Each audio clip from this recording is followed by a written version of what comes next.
Dmitry দনস্কয় হচ্ছে পৃথিবীর সবচেয়ে বড় সাবমেরিন। এটি এত বড় সাবমেরিন যে আজ পর্যন্ত আমেরিকাও সাহস করেনি এরকম একটি সাবমেরিন বানাতে।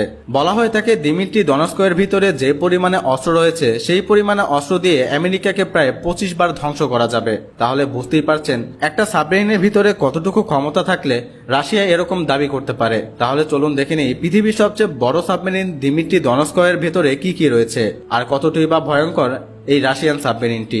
দিমিত্রি দনস্কয়কে বানানো হয়েছিল 1976 সালে, অর্থাৎ সোভিয়েত ইউনিয়নের যুগে এই সাবমেরিনটিকে বানানো হয়। 1978 সালে এটি প্রথমে সোভিয়েত ইউনিয়নের সার্ভিসে আসে। তখন থেকে আজ পর্যন্ত এটি একমাত্র সাবমেরিন যেটি এখন পর্যন্ত রাশিয়ানরা সার্ভিসে রেখেছে।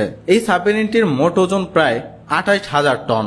এটি লম্বায় প্রায় 576 ফিট। পানি ভর্তি সহ এই সাবমেরিনটির ওজন দাঁড়াবে 42,000 টনে। আর এর ভিতরে যে পরিমাণে অস্ত্র রয়েছে তা শুনলে আপনি অবাক হয়ে যাবেন। এটি অ্যান্টি এয়ারক্রাফট মিসাইল সহ পারমাণবিক অস্ত্র বহন করতে সক্ষম। এত বড় একটি দানব সাবমেরিনকে চালাতে প্রায় 160 জনের মতো কর্মী লাগে, যারা টানা 4 মাস পানির উপর না উঠেই মিশন পরিচালনা করতে পারে।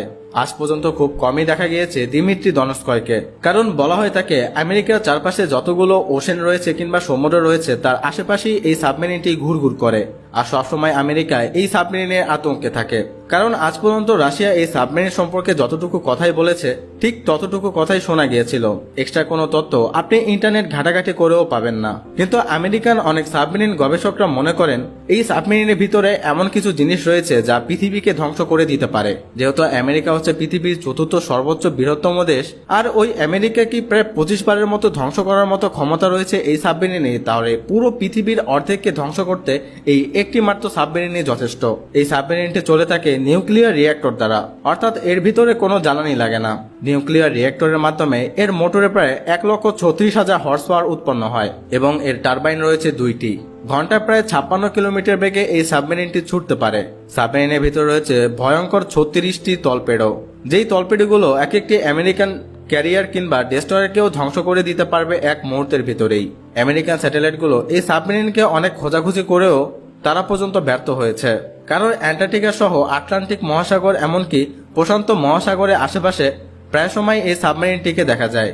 আর এই সাবমেরিনটি যখন আমেরিকান কোনো যুদ্ধজাহাজের সামনে আসে তখনই তাদের কথাবার্তা একদমই চুপ হয়ে যায় কিংবা ভয়ে সেখান থেকে সরে যায়। আজ পর্যন্ত অনেকবারই দেখা গিয়েছে দিমিত্রি দনস্কয়কে যতবারই আমেরিকা দেখেছিল ততবারই তাদের থেকে দূরে সরে যেতে চেষ্টা করেছে। দিমিত্রি দনস্কয় প্রায় একটানা 4 মাস পানির নিচে থাকতে পারে। সমুদ্র পৃষ্ঠ থেকে প্রায় 1 কিলোমিটার ভিতরে সবসময় এই সাবমেরিনটি এর আশেপাশে ঘুরঘুর করে, যেখানে পানির চাপ 1 ইঞ্চি স্কোয়ার ফিটে প্রায় 3টি হাতির সমান। তাহলে বুঝতেই পারছেন এই সাবমেরিনটি কতটা পানির চাপ সহ্য করতে পারে। কখনো আমেরিকা এই সাবমেরিনটিকে শনাক্ত করতে পারেনি, কারণ এই সাবমেরিনের গায়ে লাগানো রয়েছে রাবারের প্রলেপ, অর্থাৎ যেখান থেকে সোনার কখনই ডিটেক্ট করতে পারবে না এই সাবমেরিনটির অবস্থান। যেহেতু তরঙ্গ দৈর্ঘ্য বাধা পেয়ে ফিরেই আসতে পারবে না, সেক্ষেত্রে কিভাবেই এই সাবমেরিনটিকে শনাক্ত করবে। তাছাড়া এমন কিছু প্রযুক্তি দিমিত্রি দনস্কয়ের ভিতরে রয়েছে যা আজ পর্যন্ত সিক্রেট। রাশিয়ার প্রেসিডেন্ট ভ্লাদিমির পুতিনও অনেকবার বলেছেন আমেরিকাকে ধ্বংস করার জন্য তাদের এই দিমিত্রি দনস্কয়ই যথেষ্ট। তাহলে ভাবতেই পারছেন কতটা শক্তিশালী এই সাবমেরিন।